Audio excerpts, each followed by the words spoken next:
రాజకీయాలు మొత్తం కూడా ఐకాన్ స్టార్ అల్లు అర్జున్ నటించిన పుష్ప 2 సినిమా చుట్టూనే తిరుగుతున్నాయి. అల్లు అర్జున్ మెగా ఫ్యామిలీకి క్షమాపణ చెప్పకపోతే పుష్ప 2 సినిమాను ఆంధ్రప్రదేశ్ లో అడ్డుకుంటామని జనసేన నేత చలమల శెట్టి రమేష్ బాబు హెచ్చరించారు.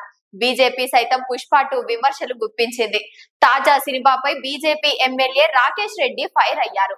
సినిమాలో చూపించిందంతా కూడా ఫేక్ అని బీజేపీ ఎమ్మెల్యే రాకేష్ రెడ్డి తెలిపారు.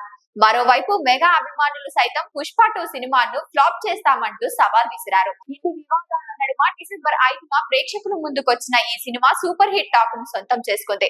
పుష్ప 2 ప్రపంచ వ్యాప్తంగా మొదటి రోజు 294 కోట్లు వసూళ్లు రాబట్టింది. దీంతో ఇండియన్ సినిమా చరిత్రలో మొదటి రోజు అత్యధిక కలెక్షన్లు సాధించిన సినిమాగా పుష్ప 2 నిలిచింది. ఈ చిత్రం మొదటి ఆదివారం నాటికి భారతదేశంలోని మొత్తం బాక్స్ ఆఫీసుల కలెక్షన్ 529.45 కోట్లకు చేరుకుంది. అయితే ఈ సమయంలో అల్లు అర్జున్ నటించిన పుష్ప 2 కు మద్దతుగా వైసీపీ నిలిచింది. అల్లు అర్జున్ తో పాటు జగన్ ఫోటోలతో కూడిన ఫ్లెక్సీలను ఏర్పాటు చేశారు అభిమానులు. మా కోసం నువ్వు వచ్చావు, మీ కోసం మేము వస్తామంటూ పుష్ప 2 కు జగన్ అభిమానులు అండగా నిలిచారు. ఇక థియేటర్ల దగ్గర కూడా అల్లు అర్జున్ జగన్ ఫోటోలతో కూడిన కట్అవుట్లను ప్రదర్శించారు. సినిమా ప్రదర్శిస్తున్న సమయంలో కూడా వైసీపీ జెండాతో జగన్ అభిమానులు హల్చల్ చేశారు.